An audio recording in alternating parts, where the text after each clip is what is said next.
again, in a way it's never been introduced in my life. Where if it were one of mine, a black friend says to me, walking down the street like that, towards the cops with the long gun, what do you think would have happened?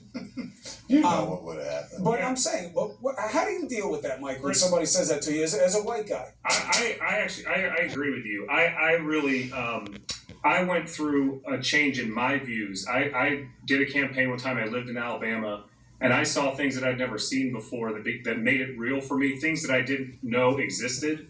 Racism on a level that I frankly was ignorant to. And I think that a lot of people haven't seen it before and they're ignorant to it. And sometimes you really have to see it to learn it. And it really changed my view on all of these things. I believe that our criminal justice system is not just towards African Americans. I believe that police need more training and these things happen too often. I believe that. I think it is possible to believe that to believe in Black Lives Matter lowercase and not have to believe in Black Lives Matter uppercase, which is a political movement that I disagree with. That's Marxist. And I also believe that you can talk about. Angela, hold on. What does that mean? What does that mean? What does that mean? It means that on their website.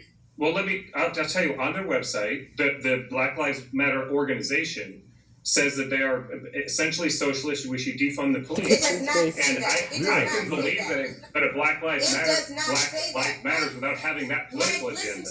Mike, listen to me. You were in Alabama and you saw racism that you never saw before. I guarantee you it's racism that Don and I and our family members have experienced and seen before. In fact, we saw at the beginning of this segment when you started talking about the wokeness at a convention. Wokeness is consciousness, my friend. It is about the understanding of freedom that would release us from oppression, the very type of oppression that protesters are on the street trying to ensure they're heard about. So when you talk about a wokeness convention, that is an implicit form of bias and it's racist. So I'm telling you that you should be careful with your rhetoric. You lying on Black Lives Matter, Mike, is a form of racism. Go to their website. Don't take my word for it. Go to their website. Preventing you from telling the truth. Okay. It's problematic. Okay, so Black Lives Matter, as has been said over and over, Mike, for people, especially those who don't want to make some sort of political point, it basically means Black Lives Matter too. That's it.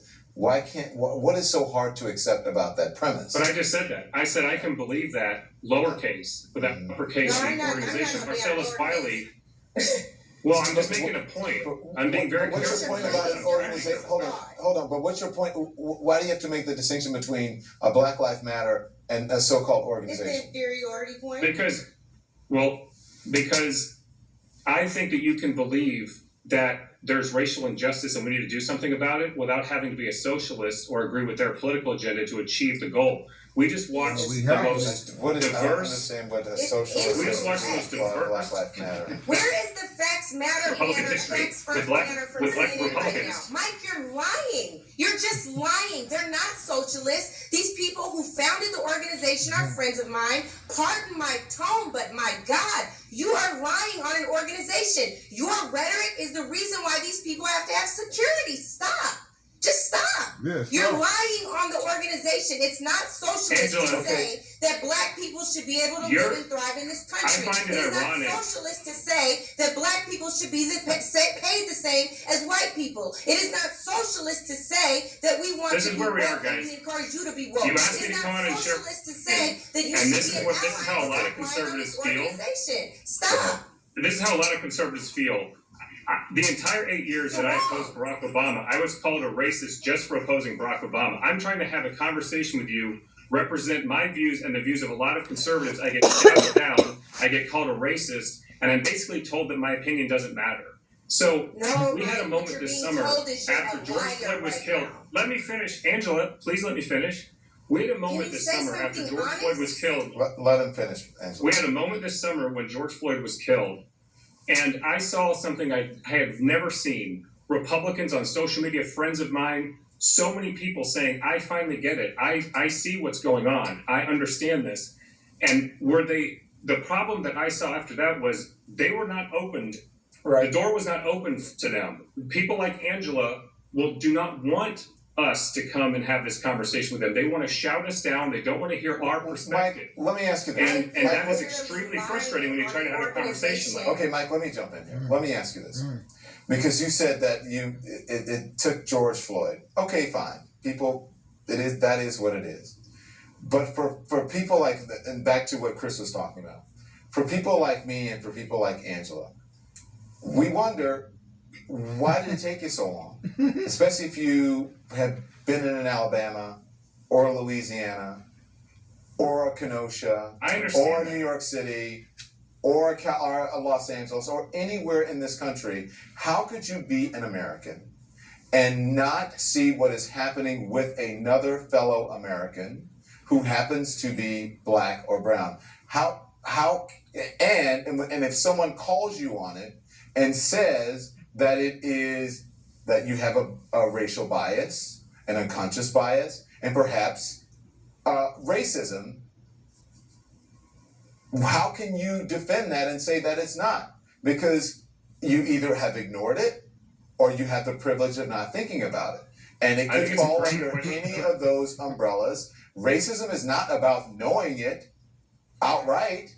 It's also about not knowing it. It's called ignorance. So why did you take also called them blind spots? Yeah, well, it could be a blind spot. It could be a blind spot. It could be ignorance. It could be unconscious bias. So let him say what it is.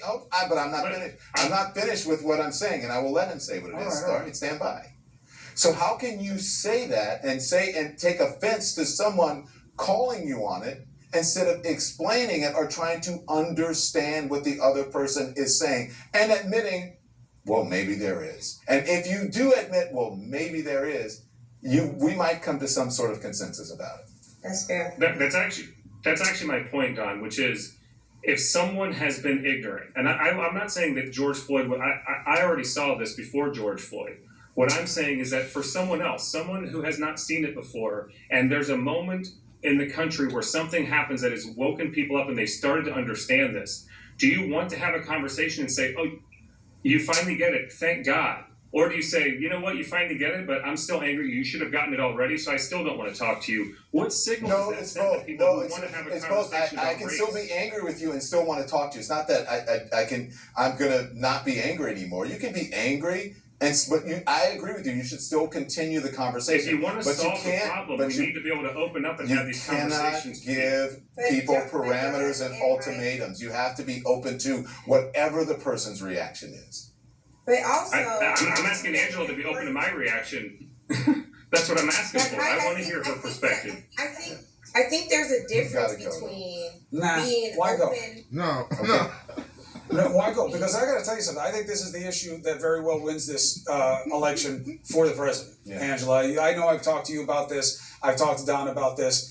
I think it's very hard to convince people that they have implicit bias or blind spots or anything. Politics does not work well when there's any element of anything that can be construed as blame. And it's a problem in politics. It always has been. That's why politicians are always telling people it's not their fault, whatever's going on. And selling fear works. And I'm telling you, what's happening in Wisconsin right now works better for the president than it does for Joe Biden. And if it wins in Wisconsin, it could win him the election. I agree. And I don't know what the answer is, but I know it's a problem. Yeah. And I know pointing it out that Trump is wrong, Trump is enabling it. I don't think it's going to work because the numbers are going the other way. The question is, what is the solution to the violence, which seems to be helping this president, even though it's happening? Well, that's two things, Chris. You're talking about a political thing in a campaign and a strategy to win. That's where we are. And also, yes, we are. But also, we're also talking about on a larger level, a longer term level, is how do we, as Americans, white, black, whatever, have this conversation? You can't put parameters on people. And Mike, you can't expect people who have been discriminated against for their entire lives, whether you knew about it or not to be angry, not to be upset, not to sometimes call names. Is it right? Does it feel good? No. But you cannot say I understand and then try to set the parameters for the conversation, because then that also plays into privilege. So when you are arguing with a loved one, there's no parameters about what you can say. You may do it out of respect for someone else, but you don't tell them, no, you can't say this. That's not honesty. So you have to meet people where they are, and sometimes you got to get beat up, and people call you names, and you get mad, and it doesn't feel good. It doesn't feel good. I hear that, Don. I hear what you're saying, but my point is, I can't argue with anything you just said. My point is, if you want to have reconciliation, then you've got to be able to meet people in the middle. And what I saw this summer was that people did. It was like silence is violence. So like if I